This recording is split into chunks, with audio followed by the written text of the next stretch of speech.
Welcome back once again, all of my low carb friends, and for those of you who are here for the first time, welcome. Today I have another very easy keto, egg-free, and dairy-free recipe for you. Today I am going to show you how to make quick and simple, easy, egg-free keto hamburger/sandwich buns. Now you might have already seen on my channel that I do have some other egg-free bread and bun recipes, but this recipe I like much, much better. So if you want a printable version of this recipe, you can check out my website at janetsdeliciouslowcarbkitchen.com. You can find a printable version of this recipe and other goodies there for you. And if you're new to the channel and you want to see lots of easy, delicious, low-carb keto recipes, make sure you click that subscribe button and click the notification bell that's right next to the subscribe button. That way you can be notified every time I put out videos. And if you'd like to help support the channel, make sure you scroll down in the description of the video. You'll see some affiliate links. Anytime you purchase anything using those affiliate links, a small portion of your purchase will go to me and help support the channel. So while you do all that, let's get cooking.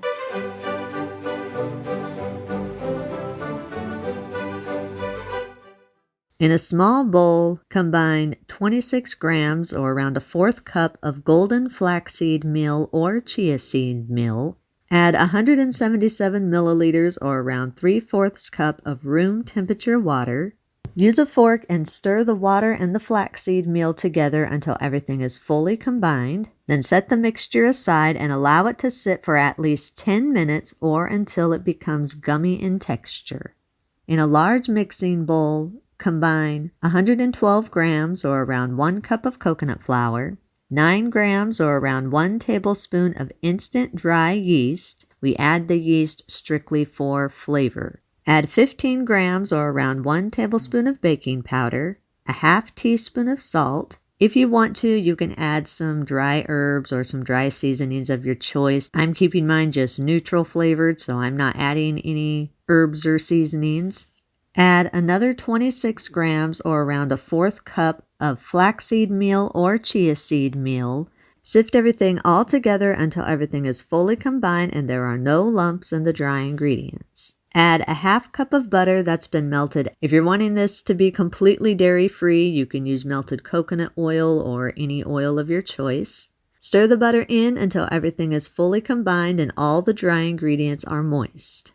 Add 120 grams or around a half cup of room temperature plain yogurt or sour cream. If you're wanting to keep this dairy-free, you can use a dairy-free yogurt or a dairy-free sour cream substitute. If you are using yogurt, make sure it is Greek yogurt or a yogurt that is thick. Add 5 milliliters or around 1 teaspoon of apple cider vinegar. Now this is not going to make your hamburger buns taste like vinegar. The purpose for adding this is so that it will help your dough to have a little bit less dense texture. Stir the yogurt or sour cream and the apple cider vinegar in until everything is fully combined. Check on your flaxseed and water mixture. Make sure it has set for at least 10 minutes and is gummy and sticky in texture. It's okay if it's a little bit watery. You just want it mostly to be getting gummy and have a sticky type texture to it. Pour the flaxseed and water mixture into your dough.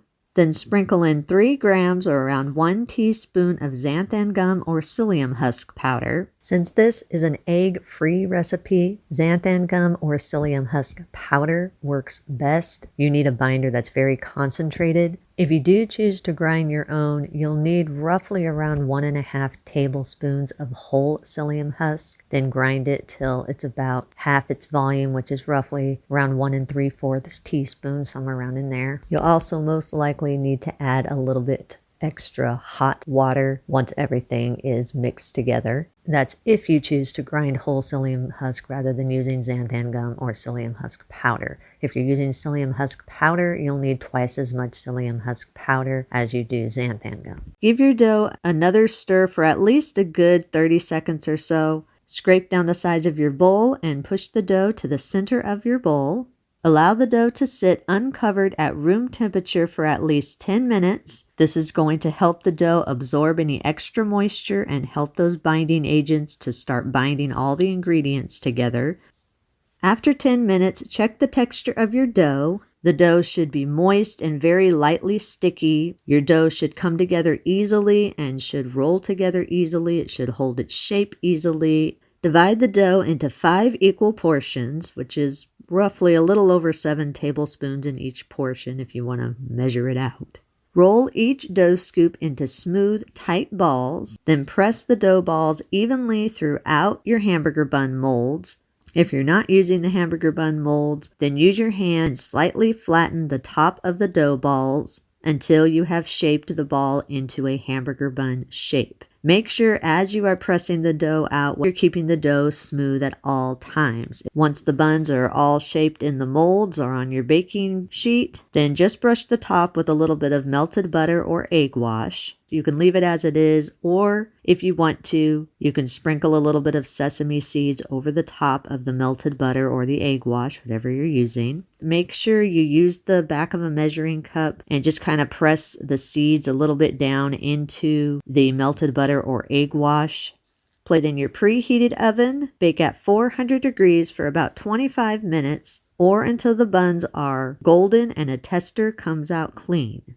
Once the buns are done baking, remove them from the oven. Allow them to cool in the molds or on your baking pan for at least 20 minutes so they can firm up. Once they're firm, remove them from their molds or from the baking sheet and transfer them to a wire rack. Then allow them to cool completely before slicing them. Once the buns are cooled completely, turn the buns on their sides and use a sharp knife to cut the bun in half and create a top and a bottom bun. You can use these immediately for burgers or sandwiches or any recipe that you need burger or sandwich buns for. If you do have any leftovers, store them in an airtight container at room temperature for up to 3 days, or wrap them and store them in a freezer-safe container in your freezer for up to 3 months. Eat and enjoy. And that's our recipe of the day. I hope you enjoyed it. If you did and you want to see more videos like this, make sure you click that thumbs up like button, click that subscribe button, leave me a comment if you want to. Let me know if there's any recipes that you'd like to learn how to make, and I'll do what I can to get those out there for you. And as always, keep cooking.